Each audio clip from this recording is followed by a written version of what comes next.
আসসালামু আলাইকুম বন্ধুরা, আজকের দিনে আমার প্রচুর মন খারাপ। এর কারণ তোমাদের সাথে শেয়ার করতে আসছি এবং এর সাথে সাথে একটি জার্নি ব্লগ শেয়ার করব। মাদ্রাসার পরীক্ষার 7 দিন বন্ধ কাটাতে আমার শান্তির স্থান ঢাকাতে আমার নানুর বাসায় যাই।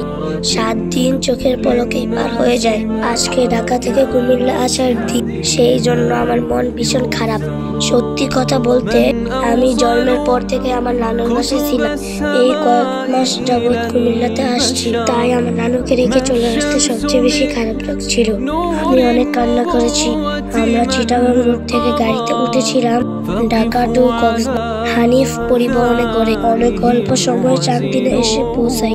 ঠিক এখন থেকে সিএনজিতে করে দেবিদ্বার আমাদের বাসায় পৌঁছাই। ধন্যবাদ বন্ধুরা, সবাই আমার জন্য দোয়া করবে।